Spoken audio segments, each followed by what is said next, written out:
Olá a todos e bem-vindos a mais uma aula em português com a professora Sofia Pedro. Estamos na reta final do ano letivo de 2025-2026 e os exames nacionais estão mesmo à porta. É nesta fase que o treino faz toda a diferença, e não só para consolidar conhecimentos, mas também para ganharmos confiança e irmos para o exame com a sensação de que vamos preparados. Por isso, vamos resolver então o Exame Nacional de Português da segunda fase do ano passado.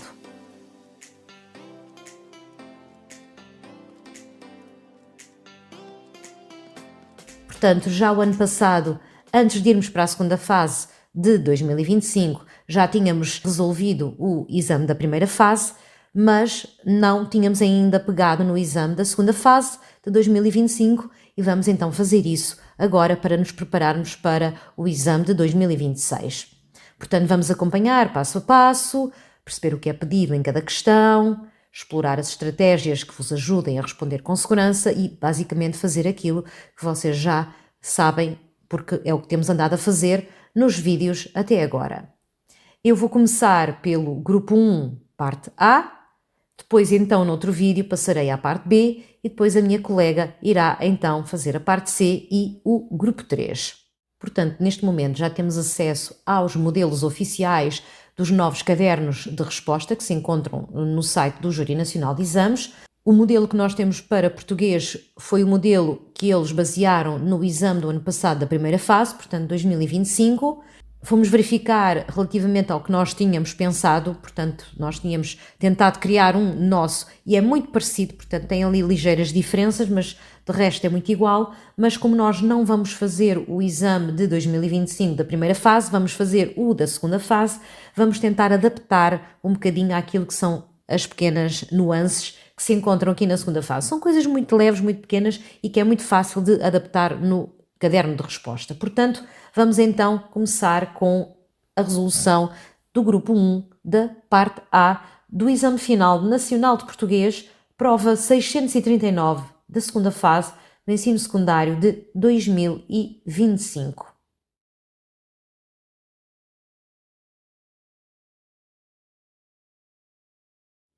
E eu vou começar então por mostrar o cabeçalho, portanto a folha de rosto da prova e inferir com vocês algumas alterações que podem então ser feitas, tendo em consideração que agora não temos folhas de resposta, mas sim cadernos de resposta. Portanto, vou começar então a fazer aqui a leitura da primeira folha. Portanto, temos então aqui o cabeçalho com a República Portuguesa, portanto temos ali o logotipo do IAV, depois temos então a indicar que o exame é o Exame Final Nacional de Português, que a prova é a 639 da segunda fase, ensino secundário 2025, 12º ano de escolaridade. Sabemos também a duração da prova, portanto 120 minutos e a tolerância de 30 minutos. As páginas do enunciado 8. Depois, uma coisa que é muito importante vocês saberem e que é precisamente a versão da prova. E então temos aqui a versão da prova, que é a versão 1. As provas de português, as 639, têm sempre a versão 1 e a versão 2. Versão 1, a cor de rosa, a versão 2, a azul. Vamos agora observar um bocadinho mais abaixo nesta folha de rosto e temos então aqui a seguinte mensagem ou a seguinte informação. Então diz assim: a prova inclui 10 itens devidamente identificados no enunciado, cujas respostas contribuem obrigatoriamente para a classificação final. Portanto, nós sabemos que a prova no total, eu vou dizer o total de itens da prova, nós já sabemos que ela vai ter este número porque já saiu cá para fora também essa informação. Portanto, a prova no total tem 15 itens. Destes 15, eles indicam-nos então aqui que 10 são cotados obrigatoriamente. Portanto, sabemos então que destas 15 perguntas, 10 vão ser contadas obrigatoriamente para a classificação final, quer estejam a 0, etc, etc. Dos restantes 5 itens da prova, apenas vão contribuir para a classificação final 3. Portanto, 3 vão ser escolhidos para ser obrigatoriamente cotados para a classificação final.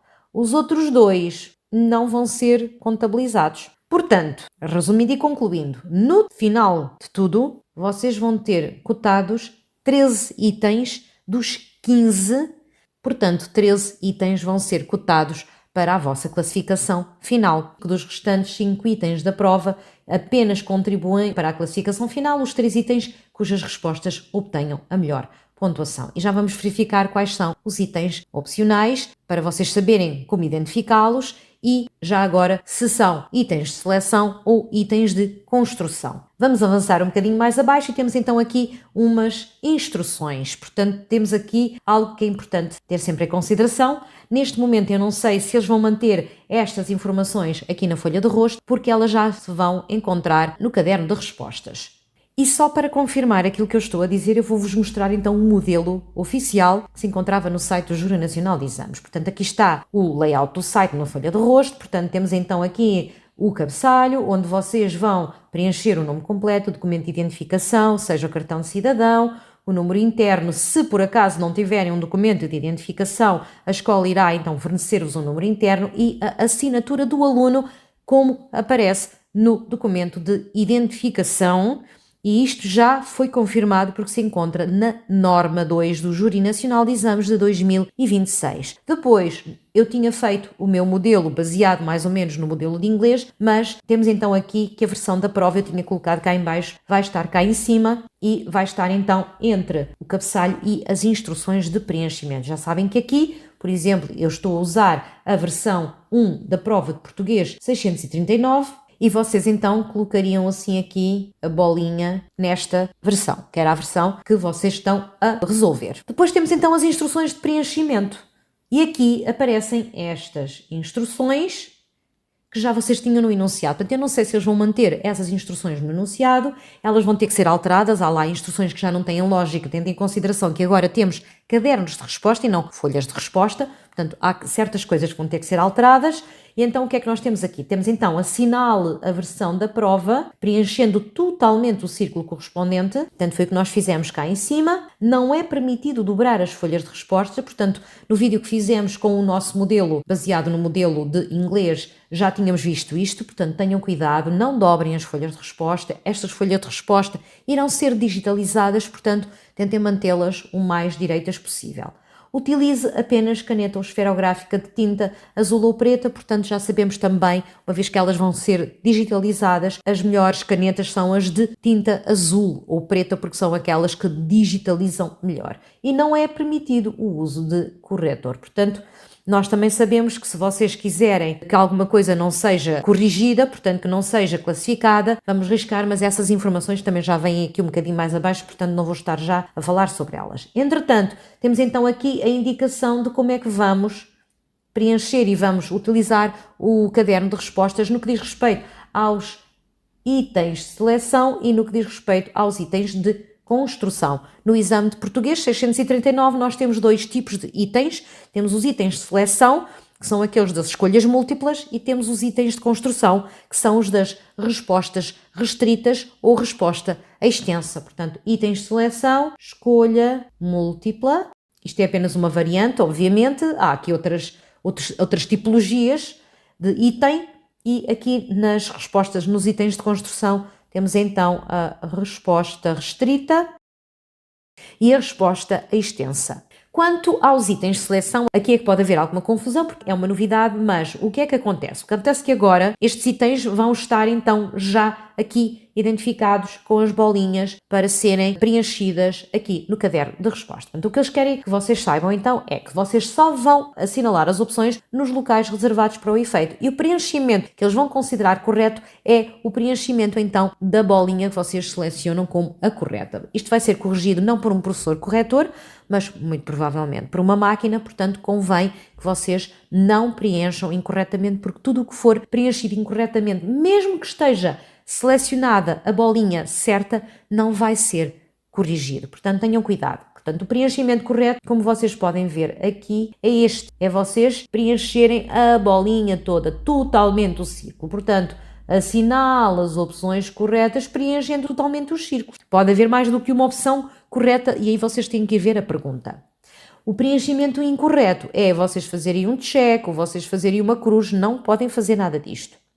Mas agora imaginem que vocês já tinham preenchido a bolinha totalmente e chegavam à conclusão, passado um bocado de terem lido um bocadinho melhor, que afinal essa não era a vossa resposta. Portanto, vocês o que têm a fazer é simplesmente colocarem uma cruz para anular a resposta. Cá está a cruz.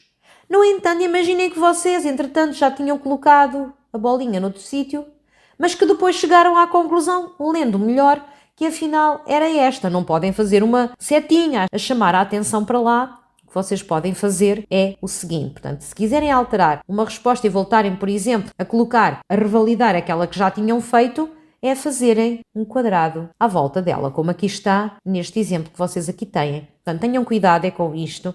Já dissemos várias vezes, para não haver, se calhar, esta confusão e depois fica uma grande salgalhada no meio do vosso caderno de respostas. Vocês vão ter uma folha de rascunho que vos vai ser dada, podem deixar a resposta em stand-by, na folha de rascunho, e depois, quando tiverem a certeza que realmente é aquela resposta que vocês querem colocar, portanto, então, coloquem-na. Estas são as respostas aos itens de seleção. Depois, quando nós estivermos a resolver o exame, depois podemos fazer isto e vocês podem ver mais ou menos como é que isto se faz. Nas respostas aos itens de construção, apresenta apenas uma resposta para cada item, isto era algo que já havia nas instruções anteriores. Só é permitido escrever nos locais reservados para o efeito, portanto, cada item vai ter um local específico para se escrever, portanto, cuidado. Na norma 2 diz lá especificamente que se os alunos escreverem a resposta a um determinado item num outro sítio que diz que é para o outro item, mesmo que entretanto a resposta esteja certa, ela vai ser contabilizada com 0. Portanto, tenham muito cuidado com isto. Se vocês querem que algo não seja classificado, risquem-no. Vocês não estão bem a ver a quantidade de vezes que nós estamos a corrigir alguma coisa, vemos que o aluno começou a resposta, era a pergunta 1, e ele escreveu pergunta 1, colocou a resposta, e depois achou que não era um bom início, voltou a começar, e nós percebemos que havia ali qualquer coisa que não estava bem. Nós só podemos cotar a primeira. Portanto, tenham cuidado com isso. Portanto, para cada item, escreva a sua resposta na página em que o item se encontra devidamente identificado. Não tem nada que enganar. Está lá escrito. Se precisarem de mais folhas de resposta, podem solicitar outra folha de resposta, mas têm que identificar claramente o item, o número da folha de continuação que vocês estão a fazer e basicamente vai lá estar também o sítiozinho para vocês colocarem todas essas informações. Como podem ver, estas instruções estão todas então aqui na folha de rosto do caderno de resposta. E agora vou voltar um bocadinho ao enunciado do exame de português e vamos então ver aqui as nossas instruções. E é por isso que eu estou a dizer que identifique de forma legível a versão da prova, está no caderno de resposta, pode já não estar aqui. Também podem deixar nos dois lados, porque eu acho que nunca é demais avisar os alunos para não se esquecerem disto. Para cada resposta, identifique o grupo e o item. Eu penso que isto eles vão ter que tirar, uma vez que já não há necessidade de identificar o grupo e o item, isto já vai estar escrito no caderno de respostas, portanto eu acho que este aqui vai sair. Utilizar apenas caneta ou esferográfica de tinta azul ou preta também já está no caderno de respostas. Eles podem deixar ficar, não é nada que me choque. Não é permitido o uso de corretor, risco que aquilo que pretende não seja classificado. Isto também estava no caderno de respostas, com ligeiras alterações. Não é permitida a consulta de dicionário, isto não está no caderno de respostas, mas não é permitida a consulta de dicionário mesmo, encontra-se precisamente esta informação na norma 2.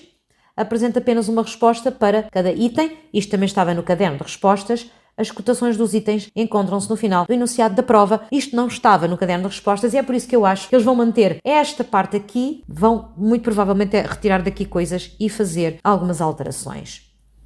Nas respostas aos itens de escolha múltipla, selecione a opção correta. Escreva na folha de respostas o grupo, o número do item e a letra que identifica a opção escolhida. Isto vai ter que sair daqui também, uma vez que já não há necessidade de o aluno estar na folha de respostas a dizer estou a responder ao grupo 1, parte A, item 3. E a minha resposta é a linha A vai ser o 3, a linha B vai ser o 2. Isto já não vai haver necessidade de fazer. Portanto, muito provavelmente este também vai sair daqui.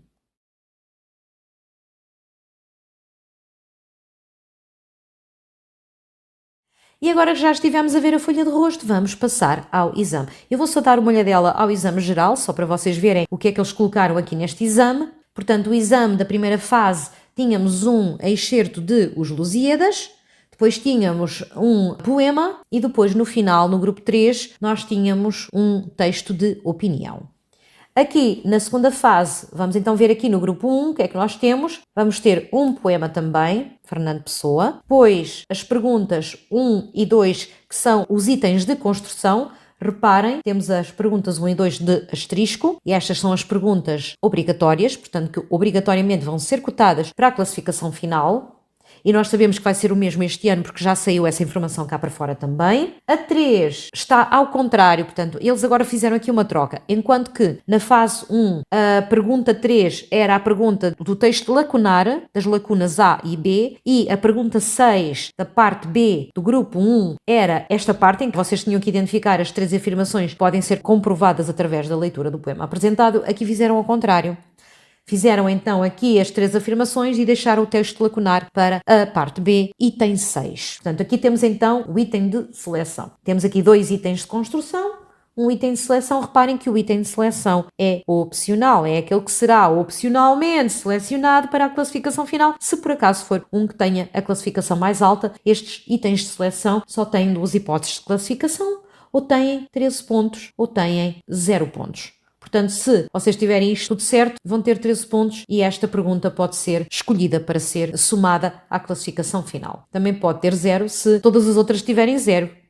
Portanto, das 5 opcionais, se todas tiverem 0, vocês vão ter 3 zeros. Depois temos então a parte B, e a parte B nem é preciso eu chegar aqui em baixo e verificar. Temos então o Padre António Vieira com o sermão Santo António aos Peixes. Obviamente que quem já leu e já deu o sermão de Santo António aos Peixes, isto é um texto familiar. Vamos voltar outra vez, que vamos ter então aqui os 2 itens de construção, também obrigatórios, portanto são os itens 4 e 5, e depois então o item de seleção com o texto lacunar da linha A e da linha B. Portanto, a tal troca, uma vez que no exame da primeira fase este tipo de item estava na pergunta 3 e, portanto, houve aqui uma troca. Depois temos a parte C. Na parte C vocês têm então aqui uma cantiga de amigo e depois então aqui, obviamente, uma exposição sobre a forma como a natureza é perspectivada na poesia de Alberto Queiro e na cantiga de amigo apresentada. Pronto, já sabemos que as instruções que nos interessam vão estar mais aqui, 2 aspectos, em que a representação da natureza em Alberto Queiro se distingue da representação da natureza na cantiga de amigo apresentada. Depois temos o grupo 2, que nós já conhecemos,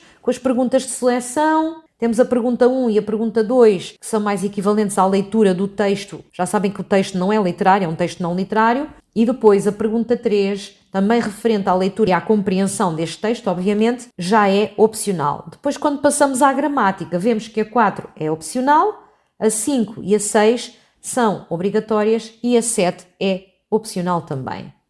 O grupo 3, não de forma semelhante à primeira fase, na primeira fase saiu o texto de opinião, aqui vai sair uma apreciação crítica. Como podem ver, temos então aqui uma apreciação de um cartoon. Isto pode ser um cartoon, como pode ser uma pintura, como pode ser um quadro, como pode ser um desenho, vai depender da imagem que eles querem colocar. Tem é que ser uma imagem. Temos então aqui a indicação do que é que se pretende, portanto, esta parte aqui já vemos também com as observações normais. E no final, isto nos interessa sempre vocês olharem para aqui, para esta grelha que aqui está, e no final vamos ter as cotações. E nestas cotações vocês vão ter isto dividido em as pontuações obtidas, que vão contar obrigatoriamente para a classificação final, e depois vamos ter aqui os 5 itens de cotação, em que só os 3 itens cujas respostas obtenham melhor pontuação é que vão contribuir para a classificação final. Portanto, já sabemos então quais são as perguntas que dizem respeito às opcionais. Então temos aqui do grupo 1 a 3 e a 6, no grupo 2 a 3, a 4 e a 7, e serão apenas estas. Destas aqui, vocês só vão selecionar 3 das melhores, por exemplo. Portanto, imaginemos que vocês tinham 13, 13, 0, 13, 13. Portanto, muito provavelmente eles não vão contabilizar esta, só precisam de 3 melhores. Portanto, esta e esta iam ser descartadas. Portanto, só iam então contabilizar estas assim aqui. Aliás, reparem, como está aqui em baixo, são 3 vezes 13. Destas 5, 2 iriam à vida e ficavam as outras 3. Que é para dar os tais 39 pontos. E vemos também que os 10 itens obrigatórios, já sabem que o grupo 3, a valer 44 pontos, terá de ser obrigatório. Aliás, deixem-me só voltar aqui um bocadinho atrás. Reparem que todos estes itens valem exatamente a mesma coisa. Portanto, todos eles valem 13 pontos, à exceção de um, que é este. Portanto, o grupo 3 é um item a valer 4,4 valores. Portanto, nunca descurem o grupo 3. O grupo 3 é um grupo muito importante. Todas as outras perguntas, independentemente de serem itens de seleção ou itens de construção, valem todas exatamente o mesmo. Portanto, temos o item 1, item 2, o item 4, o item 5 e o item 7 do grupo 1, e do grupo 2, o item 1, o item 2, o item 5 e o item 6 contribuem todas obrigatoriamente para a classificação final.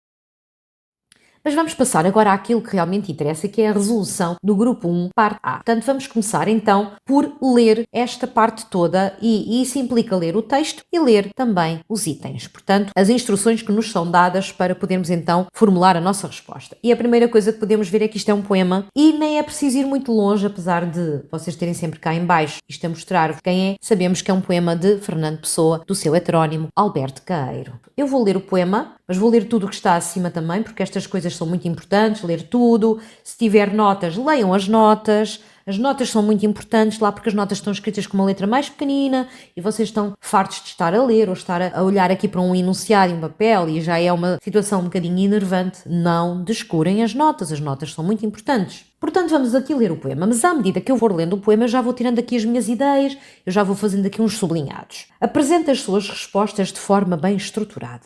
Parte A. Leia o poema. 39º. O mistério das coisas, onde está ele? Onde está ele que não aparece, pelo menos, a mostrar-nos que é mistério? Que sabe o rio disso? E que sabe a árvore? E eu, que não sou mais do que eles, que sei disso? Eu vou só sublinhar estas perguntas retóricas que aqui estão, porque há qualquer coisa que me diz que eles vão falar sobre isto na parte das instruções dos itens. Sempre que olho para as coisas e penso no que os homens pensam delas, rio como um ragato que soa fresco numa pedra. Só pôr aqui também o olho e o penso, pensam. Porque o único sentido oculto das coisas é elas não terem sentido oculto nenhum. É mais estranho do que todas as estranhezas e do que os sonhos de todos os poetas e os pensamentos de todos os filósofos, que as coisas sejam realmente o que parecem ser e não haja nada que compreender. Eu vou só também fazer aqui uns certos apontamentos, por exemplo, a anáforas. Eu já estou a olhar para figuras de estilo, eu já estou a olhar para recursos expressivos porque pode ser algo que me vão pedir a seguir. Até agora não há nada aqui que me impeça de entender o poema. Alberto Caeiro é um heterónimo cujas características fazem com que a sua linguagem seja muito fácil de entender. Sim, eis o que os meus sentidos aprenderam sozinhos. As coisas não têm significação, têm existência. As coisas são o único sentido oculto das coisas.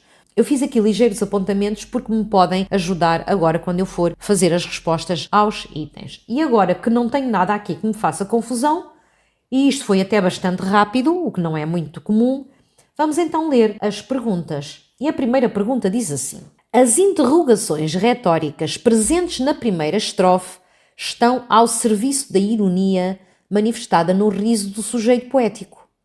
Refira os motivos desse riso irónico. Havia qualquer coisa que me dizia que eles já iam falar em interrogações retóricas, e isso porque é também algo que estava tão evidente no poema que era um bocado difícil não olharmos para elas, portanto também era um bocado difícil as pessoas que fizeram este exame não pensarem nisso para as suas questões, para os seus itens. Portanto, eu já as sublinhei, como vocês podem ver, e agora, o que é que me pede aqui a instrução? Vamos ver as instruções. A primeira coisa que vocês notam logo é que não há ainda uma instrução. A primeira coisa que eles fazem é uma afirmação. Eles estão-nos a afirmar algo que é verdadeiro. Vocês aqui não têm a dizer se isto é verdadeiro ou não. É verdadeiro. Nós sabemos que isto que aqui está é um facto da análise do poema e daquela primeira parte. Portanto, nós sabemos que há interrogações retóricas, isto é informação, estão presentes na primeira estrofe, também é importante, e que servem para mostrar a ironia que se manifesta no riso do sujeito poético. Portanto, o que é que eles querem então que nós façamos com esta informação que eles nos deram? E que nos ajuda imenso, diga-se de passagem, porque já está a interpretar um bocado do poema. Eles querem que nós indiquemos o motivo, e neste caso vocês vão reparar que não é o, é os motivos do riso irónico. E sabendo o que nós sabemos do exame de português, sabemos então que vai haver aqui a referência a dois tópicos. Portanto, nós vamos ter que dizer dois motivos. E penso que já deu para entender o que é para fazer. Portanto, aqui não há nada nestas instruções que seja complicado de entender. A parte mais difícil é agora nós irmos ao texto e tentarmos encontrar estes tais motivos, estes tais 2 tópicos. E porquê? Porque esta resposta encontra-se no texto, não se encontra é direta. Ela está subentendida, nós vamos ter que inferir através daquilo que lá está escrito. Vocês não podem basear-se em mais nada. Não podem basear-se naquilo que a professora disse em sala de aula ou o professor disse em sala de aula, vocês têm que se basear apenas no texto que têm à vossa frente, usar a vossa capacidade de inferência, de leitura e interpretação de texto literário, nomeadamente conhecendo Alberto Queiro como conhecem. Portanto, vamos à primeira estrofe, sabemos que é aqui que se encontra a resposta ao item 1 e vamos então ver esses 2 motivos do riso. Portanto, porque é que ele, e agora reparei que estava aqui outra questão, retórica também, portanto temos aqui várias questões retóricas, e vamos então ler outra vez. O mistério das coisas, onde está ele? Onde está ele que não aparece pelo menos a mostrar-nos que é mistério? Portanto, a primeira coisa que nós entendemos aqui é que ele está a rir-se, ironicamente, porque alguém está a ver algo que não existe. Onde é que está? Mostrem-me. Ah, está, olhem, eu não vejo. Portanto, o primeiro motivo do riso, eu estou a seguir a ordem, é a não existência do mistério das coisas. Quer dizer, o mistério das coisas não existe, não há, não aparece, não tem onde é que está. Eu não consigo ver. Se eu não consigo ver, então ele não existe. Portanto, porque é que vocês andam para aí todos a dizer que há mistério, mistério? Olha, não sei. Então, se ele existisse, onde é que está a prova?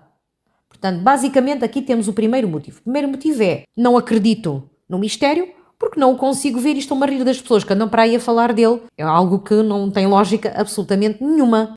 E depois continua. Que sabe o rio disso? E que sabe a árvore? E eu? Olha, eu vou só sublinhar aqui o eu, porque nós sabemos que este sujeito poético está a falar de alguém que lhe disse qualquer coisa, portanto está a falar de um outro. E eu que não sou mais do que eles, que sei disso. Sempre que olho para as coisas e penso no que os homens pensam delas, porque para eles falarem em mistério tiveram que pensar, rio como um regado que soa fresco numa pedra. Portanto, basicamente ele está a troçar dos outros, porque os outros andam iludidos e enganados e ele não. Portanto, temos então aqui o segundo motivo. Os outros andam enganados pelos seus pensamentos, que os enganam, que os iludem, enquanto que o eu é aquele que consegue ver a verdade objetiva das coisas, porque ele não pensa, ele simplesmente usa os seus sentidos. E já temos aqui a nossa resposta. Então, como podem ver, isto já está em esquema. Agora temos que agarrar nisto e colocar na nossa folha de respostas e basicamente vamos então verificar como é que nós vamos fazer isto com este novo caderno de respostas. Portanto, vamos então aqui olhar para o modelo do caderno de respostas. Vamos usar o da primeira fase, mas não há problema nenhum, porque se vocês repararem, vamos saltar os itens de seleção, porque eu não vou começar pelos itens de seleção. Isto agora vai depender de por onde é que vocês querem começar. Querem começar pelos itens de seleção? Ponham já aqui as bolinhas. Eu vou começar pelo item 1 e neste caso é este que estive agora a fazer-vos aqui na folha do enunciado. Portanto, onde eu já tenho ali quais são os 2 tópicos, os 2 motivos que eles pretendem que eu escreva. Portanto, eu vou usar esta folha que eles me deram e é aqui dentro disto que vocês vão ter que fazer. Portanto, vocês podem alterar a vossa ordem das respostas porque basicamente basta deixar em branco o item 1 e vão para a folha do item 2, depois se quiserem saltar do item 2 para o item 4, saltam para a folha do item 4 e por aí adiante. Lembrem-se é que se tem uma folha em branco é porque ainda não têm uma resposta feita e têm que a fazer. Façam tudo. Portanto, vamos ver se eu consigo colocar aqui, nestas linhas que eles me deram, tudo aquilo que eu quero dizer. Se eu não conseguir, vamos ver cá à frente, cá em baixo. Vou andar isto para a frente, né? Passo o grupo 3 e agora reparem que eles têm aqui as folhas de continuação. Portanto, imaginem que eu estava a fazer o grupo 1, parte A, pergunta 1, era isso que eu ia colocar aqui, portanto eu estou a fazer este. Tentem não fazer o mesmo que eu estou a fazer dentro da bolinha. E agora vou usar a folha 2. Pronto, e depois continuava aqui a resposta a esse item, depois de já ter indicado qual é, está bem? Vamos então voltar ao item 1 e cá está ele. E eu não sei se vocês estão habituados a ver os vídeos do canal, mas já repararam, quem está habituado, que há aqui uma maneira que eu normalmente uso muito para começar as minhas respostas. Mas isso é porque eu gosto de começar as respostas de variadas maneiras, mas há algumas formas que eu acho que me facilitam ou que eu já me sinto mais segura com elas a nível da estruturação e sei que resultam muito bem comigo e em momentos de stress, de nervos, eu não vou estar a alterar e não vou estar a arriscar e não vou estar aqui a brincar com coisas sérias. Portanto, mantenham tenho, aquilo com que eu me sinto segura e que eu acho que vai resultar muito bem. E neste caso é eu ir à pergunta e na pergunta do enunciado eu vou aproveitar a própria pergunta para fazer a minha introdução. Eu vou introduzir ao professor corretor e dizer-lhe então que é daquilo que eu vou tratar. Portanto, faço uma breve introdução e depois então passo para os 2 tópicos. Assim, o que é que eu estou a fazer ao professor corretor? Estou a ajudá-lo a ele entender que eu construí a minha resposta bem, portanto, a nível da coesão textual está tudo, com os mecanismos que se pretende para que tenha lógica e que depois eu vou indicar onde é que está o primeiro tópico. E o segundo tópico é para ser mais fácil, nos critérios de correção, ele descobrir que eu fiz exatamente como é pedido e dar-me então o nível de desempenho do topo. Neste caso, se tiver tudo bem, a nível do conteúdo e da estruturação discursiva é um 10, se eu não tiver dado erros de correção linguística é um 3. Portanto, vou começar então precisamente por buscar um bocadinho da própria pergunta, que é a que está assim aqui, e eles próprios têm aqui uma introduçãozinha a dizer: as interrogações retóricas presentes na primeira estrofe estão ao serviço da ironia manifestada no riso do sujeito poético e então depois referir os motivos desse riso irónico. E eu vou começar como eu gosto de começar, eu vou explicar porque é que eu começo assim. Eu gosto de começar indicando em que estrofe, em que verso, aonde é que eu estou a dirigir o meu olhar. Sendo assim, o professor corretor também vai lá, sabe, ok, então deixa-me ir ao texto e vou ver para onde é que a pessoa que está a responder me está a dirigir. Enquanto que as instruções nos dirigiram a nós para um sítio, nós vamos agora dirigir o professor corretor. Portanto, eu vou indicar ao professor corretor que eu vou basear-me na primeira estrofe. E é assim que eu vou começar. Como podem ver, já não é preciso colocar não é preciso, ele já cá está. Sabemos também que é um item obrigatório, portanto está ali escrito em cima. Vamos então começar. Portanto, comecei então na primeira estrofe, vírgula, não se esqueçam de colocar sempre a vírgulazinha que está ali e tem que ser indicada ali, porque isto é um conector introdutório, portanto eu estou a fazer aqui uma introdução, portanto a vírgulazinha ali. O sujeito poético utiliza várias interrogações retóricas como forma de ironia que se manifesta no seu riso. Eu não estou a dizer nada ainda, eu só estou a dizer ao professor corretor para ir à primeira estrofe. E nessa primeira estrofe há lá interrogações retóricas que servem como ironia. Agora vou explicar então os motivos e vou buscar aqui onde é que eu tenho então quais são os 2 motivos e vou mostrar ao professor corretor que vou dar os 2 tópicos. E para isso tenho que usar conectores. Agora aqui fica um bocadinho ao vosso critério. Como fizemos uma introdução, se vocês quiserem, podem fazer parágrafo e então começarem o primeiro tópico e depois fazem parágrafo, ou então, se quiserem, continuam a seguir, porque aqui não há obrigatoriedade do aluno fazer parágrafo. A não ser que se note que o parágrafo é mesmo essencial. Se o parágrafo for mesmo essencial, então aí, sim senhora, a nível de coesão textual, o aluno pode ter ali uns pontinhos a menos. Mas, normalmente, não há necessidade de fazer parágrafos, portanto aqui fica um bocadinho ao vosso critério. Eu vou escrever tudo de seguida. Portanto, eu agora vou passar então para o primeiro tópico. Portanto, eu vou usar os conectores que normalmente eu sugiro aos meus alunos, são os mais seguros, em primeiro lugar, em segundo lugar, por um lado, por outro lado. Portanto, eu vou começar o por um lado e pelo outro lado, mas também podia ter começado em primeiro lugar, em segundo lugar, ou em primeiro lugar e depois também. Portanto, aqui vai haver várias versões, vocês têm é que ser coerentes. Têm que usar conectores que sejam coerentes no contexto em que os estão a utilizar. Por um lado, o enunciador acha muito estranho ouvir falar sobre o mistério das coisas quando não o consegue ver em lado nenhum. Onde está ele que não aparece, pelo menos a mostrar-nos que é mistério? Versos 2 e 3. Sugere assim que esse mistério não existe. Portanto, este será então o primeiro tópico. Eu vou só mostrar-vos onde é que eu comecei o primeiro tópico, ir buscando obviamente os conectores. Se vocês encontrarem os conectores, isto parece um bocadinho do onde é que está o Oli. Neste caso é, onde é que estão os conectores? Estão ali, então o professor corretor diz, ok, está ali. Portanto, agora vamos para o segundo tópico. Eu diria que esta pergunta vai ficar um bocadinho mais extensa, portanto, vocês aqui se calhar até faziam um favor ao professor corretor, fazendo aqui um parágrafozinho para separar cada um dos tópicos e via-se muito melhor. Mas pronto, agora já comecei a fazer tudo junto, vai ficar tudo junto. Por outro lado, agora vou aqui ao segundo motivo. O sujeito lírico troça dos outros homens, rio como um regato, verso 7. Penso no que os homens pensam delas, enquanto que o eu vê a verdade objetiva através dos seus sentidos. Sempre que olho para as coisas, verso 6, ponto final. E tenho aqui, como podem ver, coube-me tudo aqui nesta página. Estas páginas são boas, portanto acho que são suficientes, mas mesmo que não sejam, porque vai depender da letra das pessoas, vocês vão ter muitas folhas de continuação no final do caderno, portanto não se preocupem com isso.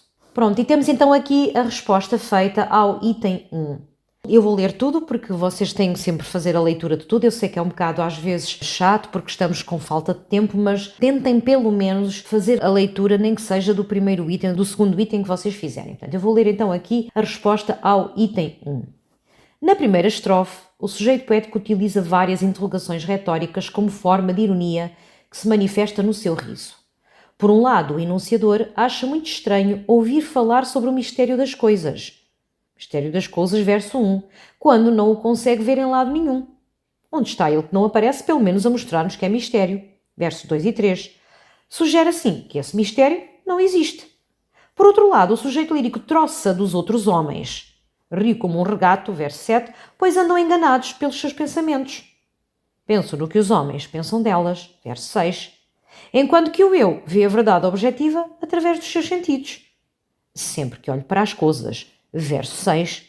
E temos então aqui a resposta ao item 1. Como podem ver, eu fiz aqui um highlight nos vários conectores. No primeiro conector que lá está, que é o para introduzir, e depois os outros dois conectores, que são os conectores de estruturação. Portanto, indicar por um lado isto e depois por outro lado aquilo. E temos então aqui a resposta ao item 1 feita. E vamos passar então ao item 2. O item 2 dá-nos também uma instrução que nos orienta para uma determinada parte do texto. Neste caso está-nos a indicar para nós relermos os versos 6 a 17. E é isso que nós vamos fazer. Vamos cá em cima, vemos onde é que começa o verso 6, começa aqui, este é o verso 6, que aqui está, e vamos então até ao verso 17, que basicamente é o resto do poema. E vamos ler então, vamos fazer aquilo que eles nos dizem. Sempre que olho para as coisas e penso no que os homens pensam delas, rio como um regato que soa fresco numa pedra. Porque o único sentido oculto das coisas é elas não terem sentido oculto nenhum. É mais estranho do que todas as estranhezas e do que os sonhos de todos os poetas e os pensamentos de todos os filósofos que as coisas sejam realmente o que parecem ser e não haja nada que compreender. Sim, eis o que os meus sentidos aprenderam sozinhos. As coisas não têm significação. Têm existência. As coisas são o único sentido oculto das coisas. E agora que já voltámos a ler, vamos então verificar a instrução do item, e aqui está ela. Explicite, explique, diga tudo, tintim por tintim, baseando-se no texto, em que consiste a oposição entre o eu e os outros homens, relativamente ao modo como se constrói o conhecimento das coisas. Então nós já vimos que vamos ter aqui também dois tópicos. O eu, por um lado, os outros, por outro. E agora, baseando-me nesses versos de 6 a 17, vamos então ver o posicionamento do eu e dos outros no que diz respeito ao modo como se constrói o conhecimento das coisas. Portanto, basicamente, o que nós vamos fazer é distinções entre estes dois relativamente ao mesmo tema. E neste caso, é precisamente a ideia de como é que nós conhecemos as coisas, a ideia do conhecimento da realidade. Então vamos ver que se eles são opostos, esta é outra informação que nos é dita precisamente pelo item, é que vocês não podem dizer ambos nunca, porque se é oposição, eles vão ter que ser diferentes. E é a partir daqui que nós já vamos começar a olhar para aqueles versos 6 a 17 de outra forma. Então vimos cá acima e vamos ver o eu, por um lado, e como é que ele vê esse conhecimento, ou seja, para este eu, como é que ele conhece a realidade. E vamos logo começar aqui no verso 6, quando ele diz que olha para as coisas. Portanto, temos então aqui a ideia da visão, é os sentidos. E depois lá está ele, mais abaixo, porque, e agora vai explicar então qual é a sua ideia. As coisas são realmente o que parecem ser. Não é preciso pensar sobre elas. Portanto, para eu conhecer as coisas, eu só preciso de olhar, só preciso de usar os seus sentidos. As coisas existem, não simbolizam nem significam nada. Nós conhecemos as coisas através de olhar para elas, de as ver, através de as visualizar com os nossos sentidos, porque elas estão ali, elas existem e basicamente é só isso que nós precisamos delas. Os outros pensam nas coisas, acham que elas têm sentidos ocultos, têm significação. Os poetas sonham com elas, os filósofos pensam sobre elas. tentam compreendê-las. E basicamente esta é a grande diferença entre os dois. Agora que já tenho mais ou menos aqui o meu esquema e a distinção entre estes dois elementos, já posso então começar a preparar a minha resposta.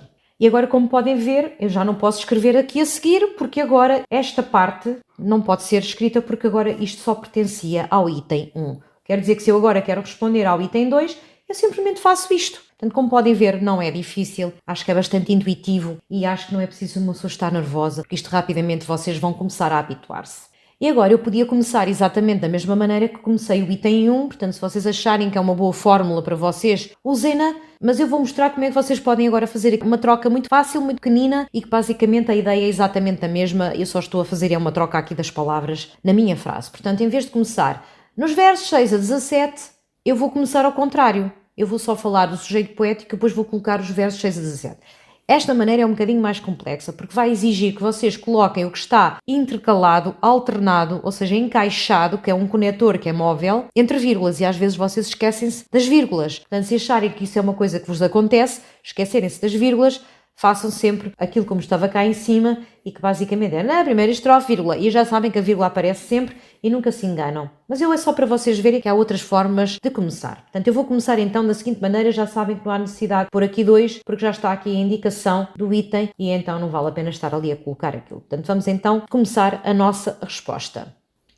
O sujeito poético, nos versos 6 a 17, coloca-se numa posição oposta aos outros homens no que diz respeito à construção do conhecimento das coisas. Pronto, aqui a alteração que eu fiz foi, coloquei isto aqui, em vez de ter colocado aqui no início, preferi colocar além. Portanto, foi apenas a única alteração. Reparem, como eu não me esqueci aqui das vírgulazinhas, e isso é que é importante. Se vocês repararem, eu podia ter começado ao contrário. Nos versos 6 a 17, o sujeito poético coloca-se numa posição oposta. Portanto, se vocês acharem que é mais fácil, mantenham então assim. Eu vou fazer agora aqui um parágrafozinho, porque eu queria separar mesmo os dois tópicos. Portanto, eu vou começar com o eu e depois então vou falar dos outros. O eu revela que a sua maneira de conhecer o que o rodeia é através dos sentidos, particularmente o da visão. Eu não comecei aqui com um conector porque o eu já está mostrado do que é que eu vou falar primeiro. Portanto, não há necessidade de vocês estarem sempre em primeiro lugar, em segundo lugar. Não há necessidade. Se vocês até fizerem o parágrafo já mostra que vocês vão começar por falar no eu. Lembrem-se, quando forem falar dos outros, têm que mostrar por um conector que há uma oposição entre os dois, está bem? Senão depois parece que vocês estão a falar de cada um separadamente e não estão a relacioná-los, porque isto é uma relação, vocês estão a fazer uma relação entre os dois, mas por oposição. Sempre que olho para as coisas, verso 6, e eis o que os meus sentidos aprenderam sozinhos, verso 15, onde reparar que eu coloquei dentro do mesmo parênteses 2 exemplos. Portanto, quando vocês quiserem colocar mais do que um exemplo para aquilo que acabaram de dizer, podem fazer isto, que é muito fácil, e basicamente é abrirem aqui um parênteses, escrevem os 2 exemplos. Os 2 exemplos são separados com uma vírgulazinha ou um ponto e vírgula. Eu diria que o ponto e vírgula é melhor, porque vocês já estão a usar a vírgulazinha aqui, quando então estão a indicar quais são os verbos. Portanto, eu diria que assim ficava muito bem. Vou só acrescentar aqui uma última parte, porque para além disso, como podem ver, eu estou aqui a vir a esta parte aqui onde eu escrevi, portanto eu já disse que olha para as coisas através da visão, falei dos sentidos e agora vou falar desta última parte em que ele diz que as coisas não têm significação, a única coisa que têm é existência. Pronto, basicamente vou só referir essa parte. Para isso vou usar também conectores, atenção, portanto não vamos fazer isto apenas como uma colagem de coisas que estamos a colocar aqui num texto e depois nada se relaciona com nada, nem nada está coeso, nem nada está interligado. Portanto, vamos usar os nossos conectores, os nossos articuladores de discurso. Para além disso, aprendeu que as coisas simplesmente existem e não têm nenhum sentido oculto ou significação.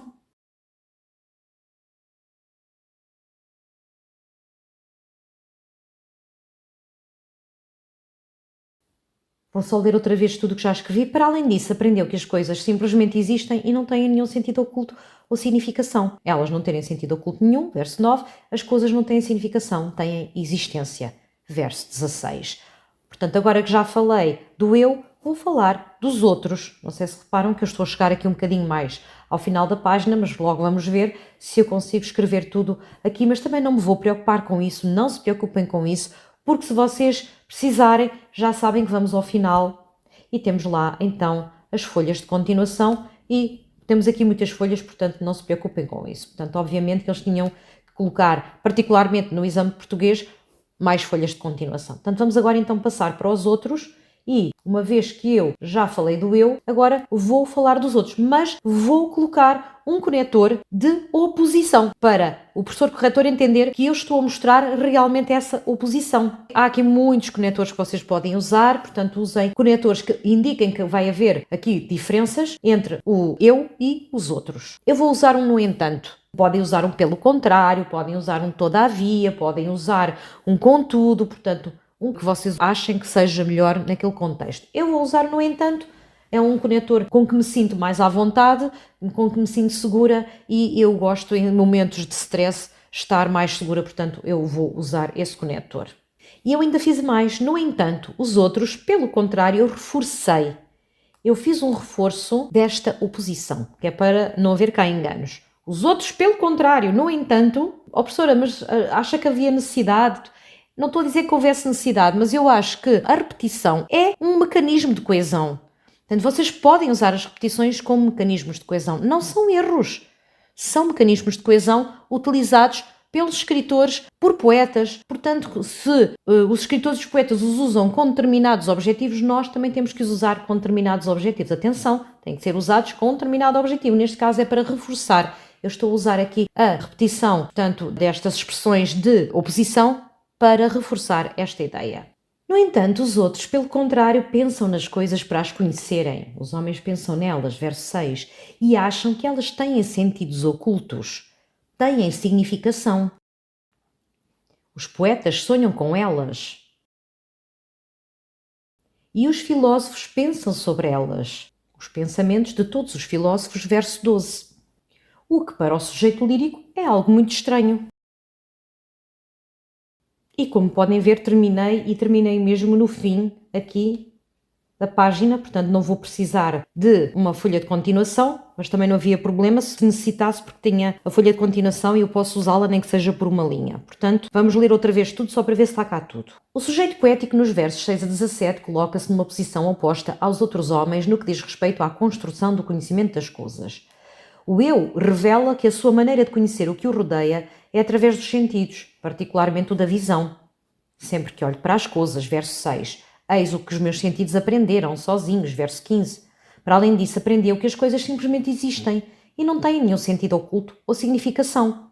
Elas não terem sentido oculto nenhum, verso 9. As coisas não têm significação, têm existência, verso 16. No entanto, os outros, pelo contrário, pensam nas coisas para as conhecerem.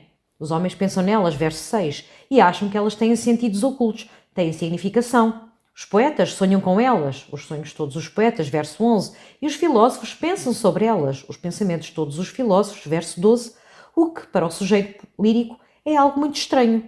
É mais estranho do que todas as estranhezas, verso 10. E agora que já fizemos a resposta ao item 2, vamos passar à resposta ao item de seleção. E aqui já sabem que o item de seleção está cá em cima, portanto nós temos que ir procurar o item que nos interessa e é o item da parte A, item 3. Portanto, vamos fazer então este. Portanto, vocês podem alterar a ordem, estejam à vossa vontade. Portanto, aqui o item 3 é o item que vocês têm que identificar as 3 afirmações que podem ser comprovadas através da leitura do poema apresentado. Obviamente que aqui não é escreva na folha de respostas, portanto, basicamente aqui não vão colocar isto. Esta parte também vai desaparecer, mas muito provavelmente vão indicar para vocês selecionarem ou preencherem a bolinha que corresponde às 3 letras que correspondem às afirmações selecionadas. E vamos ler então todas as afirmações e depois vamos confirmar no poema quais são aquelas que correspondem ao poema, portanto, aquelas que se encontram no poema. As afirmações seguintes referem-se à poesia de Alberto Queiro. Os poemas deste heterónimo pessoano apresentam frequentemente marcas do texto argumentativo. Deambulando pelo campo e observando aquilo que o rodeia, o sujeito poético afirma o seu indiscutível amor à natureza sem gente. Para o sujeito poético, o tempo reduz-se ao momento presente, o que lhe permite apreciar a eterna novidade do mundo. O discurso poético aproxima-se da fluidez coloquial da fala ao recriar uma linguagem simples, através de repetições, quer vocabulares, quer sintáticas. A liberdade formal, verbos no presente indicativo, são características da poesia de Queiro. Todas estas afirmações são afirmações que vocês diriam que se adequam muito bem a Alberto Queiro, mas não é essa a pergunta que eles têm aqui. A pergunta é se estas afirmações que se encontram aqui, que se referem à poesia de Alberto Queiro, podem ser comprovadas através da leitura do poema. Portanto, não quer dizer que elas não sejam todas verdadeiras quando se fala de Alberto Queiro, porque elas referem-se à poesia de Alberto Queiro, mas e este poema? Então vamos verificar o que é que nós acharíamos que este poema tem de certeza. Os poemas deste heterónimo pessoano apresentam frequentemente marcas do texto argumentativo. Portanto, é ele a explicar as razões porque olha para a natureza desta maneira ou os outros não deviam olhar para aquela. E como é que nós sabemos isso? Vamos só confirmar, só para nós vermos que não estamos foi porque a professora disse em sala de aula. Vamos ver o que está aqui. Nós temos os porques. Olhem aqui um porco. Estão a ver aqui um porco. Os porcos são utilizados em texto argumentativo para justificar e argumentar as conclusões. Ele tem conclusões. O texto argumentativo também tem conclusões. Portanto, o texto argumentativo mostra hipóteses, argumenta, exemplifica e conclui. E nós temos aqui precisamente isso. Portanto, podemos muito bem colocar que realmente este poema podia ser usado para comprovar o facto de a poesia deste heterónimo apresentar marcas do texto argumentativo. Vamos ver agora a linha B. Deambulando pelo campo, observando aquilo que o rodeia, o sujeito poético afirma o seu indiscutível amor à natureza sem gente. Primeiro que tudo, nem sequer está aqui esta expressão natureza sem gente. Não há nada aqui no poema que indique que ele está a deambular. Como podem ver, nada ali diz que ele está a deambular. E, portanto, eu penso que nós podemos cortar a linha B. Vamos à C. Para o sujeito poético, o tempo reduz-se ao momento presente, o que lhe permite apreciar a eterna novidade do mundo. Não há nada também neste texto que mostre que o sujeito poético está a falar do tempo, ou a falar do momento presente, ou a eterna novidade do mundo. Portanto, também podemos cortar. Vamos à linha D. O discurso poético aproxima-se da fluidez coloquial da fala, ao recriar uma linguagem simples, através de repetições. Se vocês repararem, eu já tinha falado sobre isso. Olhem aqui as repetições. Estão a ver as repetições? Vocabulares, frásicas. Temos também a coloquialidade. Olhem ele aqui a usar esta parte como se ele estivesse a falar para alguém e a troçar da pessoa. Então, onde é que está o mistério? Eu não o vejo. Sim, portanto temos aqui realmente uma fluidez que quase que imita a coloquialidade e, portanto, podemos dizer realmente que a D também era. Mas se vocês repararem que já cortámos duas e eles pedem três, vamos presumir que só nos falta a E e que esta também deveria ser. Mas se vocês repararem que a liberdade formal, verbos no presente do indicativo, e nós encontramos aqui a liberdade formal, não há rima, temos verbos no indicativo, onde está? O único sentido é. Portanto, temos então aqui a confirmação que as afirmações que nós consideramos que podem ser comprovadas através da leitura do poema são a D e a E. E agora, vínhamos aqui à parte que diz respostas aos itens de seleção e íamos então responder. E como esta folha é da fase 1, nós vamos fazer o item 6, porque aqui este item vai ser o 6 e este item vai ser o 3, portanto isto devia estar trocado. Portanto, vamos fazer então esta aqui, porque é esta que nos interessa. E então vocês agarravam nisto e diziam que escolheriam, selecionariam a D e a E. E tínhamos então aqui a vossa resposta, portanto seria só assim que vocês teriam de responder. Agora é só confirmar se, com os critérios de correção, se tudo o que nós fizemos está correto.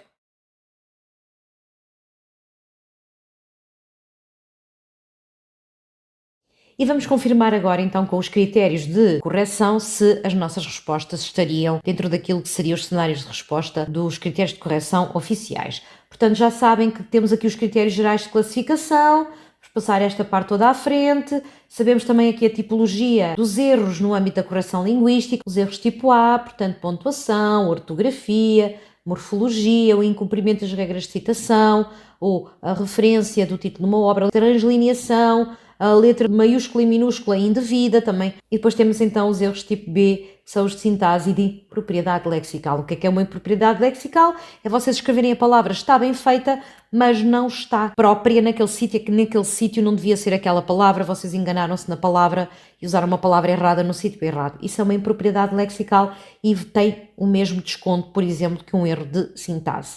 Para quem tem dúvidas de o que é que são erros inequívocos de pontuação e especificamente da vírgula, onde é que as podemos colocar, temos então assim aqui, portanto se vocês quiserem pausar só para ler, aqui está quais são as várias regras do uso da vírgula e em contextos.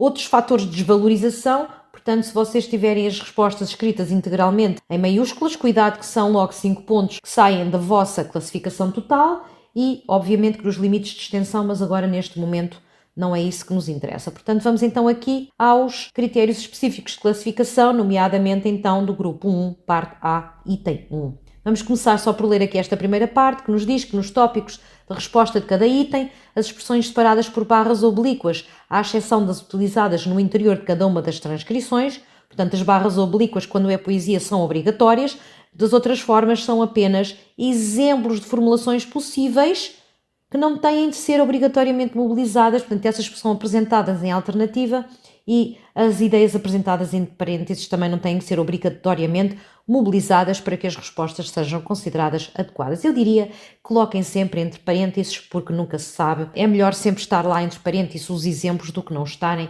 e às vezes serem necessários. Portanto, vamos então aqui ao item 1 e vamos ver os tópicos que eles têm cá. Portanto, eles falam que o sujeito poético se questiona sobre o alegado mistério das coisas que não é visível na natureza, portanto, este não existe, e que o riso se deve ao facto do sujeito poético se distinguir dos outros homens que atribuem significados ocultos às coisas quando os sentidos são o único caminho para o conhecimento objetivo do mundo. Portanto, vamos ver o que é que nós escrevemos e vamos então aqui à nossa primeira pergunta. E então vamos ver que na primeira pergunta dissemos que, por um lado, o enunciador acha muito estranho ouvir falar sobre o mistério das coisas quando não o consegue ver em lado nenhum. E assim, esse mistério não existe. Vamos verificar se nós temos mais ou menos a mesma coisa deste lado. Portanto, vamos lá ver. É mais ou menos o mesmo. Ora, este não existe. Nós temos aqui o não existe, que ele não é visível, não o consegue ver em lado nenhum. E, portanto, eu penso que podemos dizer com segurança que fizemos o primeiro tópico. Vamos ver o segundo tópico. Portanto, aqui o segundo tópico, por outro lado, troça dos outros homens, andam enganados pelos seus pensamentos. O eu vê a verdade objetiva através dos seus sentidos. E vamos ver então o riso. Distingue o eu dos outros homens que pensam, dão significados ocultos quando os sentidos são o único caminho, portanto andam enganados pelos seus pensamentos. Ele troça deles e o eu vê a verdade objetiva através dos seus sentidos. Eu diria que está exatamente tudo o que aqui está e, portanto, também posso dizer então que referimos os motivos do riso irónico. Dissemos os dois tópicos, portanto estavam aqui os dois tópicos. Que utilizámos mecanismos de coesão textual, portanto, eu diria que já podíamos nos colocar aqui no nível 5, 10 pontos e, como podem ver, são 3 pontos para a correlação linguística, não há nenhum erro de tipo A, nem nenhum erro de tipo B, portanto, podemos dizer que na totalidade teremos aqui 13 pontos. Vamos ver então agora o item 2. E no item 2 temos então 2 tópicos, lembrem-se que isto é sempre 2, quando eles não têm cá em cima 2, têm os tópicos seguintes, vejam quando é cá estão, 2. Cá em cima, no item 1, vocês também não tinham o número 2 aqui, mas quantos tópicos tinham? Tinham 2 e se repararem, nos descritores de desempenho, implica, está cá mesmo o número 2, está cá indicado que é preciso 2 tópicos, portanto, aqui são os 2 tópicos, sei que estamos sempre a insistir, são os 2 tópicos. Portanto, no primeiro tópico, eles começaram com os outros homens, portanto, buscam a compreensão, sentido oculto, através da imaginação, como aos poetas, ou do pensamento, como aos filósofos, e acrescentam-lhe sentidos. Depois que passam para o eu, defende que o conhecimento da natureza é apreendido pelos sentidos, que as coisas apenas existem e não têm significação. Se repararem, nós começamos pelo eu, não interessa a ordem, o que interessa é que estejam lá os 2 tópicos, e dissemos que ele conhece através dos sentidos, neste caso da visão, reparem que está aqui, sentidos, conhecimento da natureza. E depois também dissemos que as coisas existem e não têm nenhum sentido oculto ou significação, que é exatamente o que eles têm aqui também. Portanto, eu diria que nós podemos indicar que este está, fizemos ao contrário, isso não interessa. O professor corretor vai verificar se vocês têm cá os 2 porque até fizeram um parágrafo. Estão a ver porque é que o parágrafo às vezes é importante? Os outros pelo contrário. E agora, a compreensão e o sentido oculto. Pensam nas coisas para as conhecerem. Sentidos ocultos. Significação, nós dissemos exatamente isto, estão a ver? Compreensão, sentido oculto.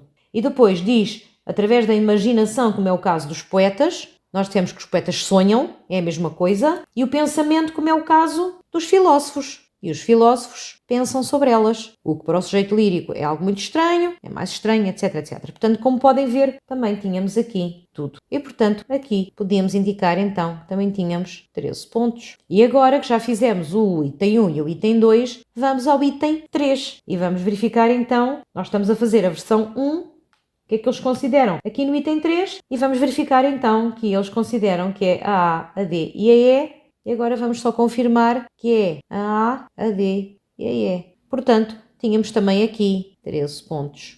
Sendo assim, podíamos dizer que a nível do grupo 1, parte A, vamos ter então 13 pontos no item 3, 13 pontos no item 1 e 13 pontos no item 2, porque está tudo certo, e estes 13 pontos vão dar 39 pontos, ou seja, 3,9 valores. Já teríamos só nestas 3 questões, 4 valores praticamente já cá cantavam. Portanto, como podem ver, não é difícil, basta vocês terem técnica, estrutura, método e encontrarem-se a vocês mesmos o vosso método, a vossa estrutura. Isto são apenas ideias. A maneira de escrever é muito própria de cada um. Se vocês se habituarem e usem vocabulário, reparem, ter vocabulário é importante, saber construir sintaticamente, fazer os articuladores acima de tudo, que é para não perdermos pontos na estruturação discursiva. Vamos ficar por aqui na resolução do exame da segunda fase de 2025. Neste momento fizemos então a resolução do grupo 1, parte A. Em próximos exames vamos resolver a parte B e a parte C e os outros 2 grupos. Espero que tenham percebido e que tenhamos esclarecido algumas das vossas dúvidas. Obrigada pela vossa atenção e até uma próxima aula em português com a professora Sofia Pedro.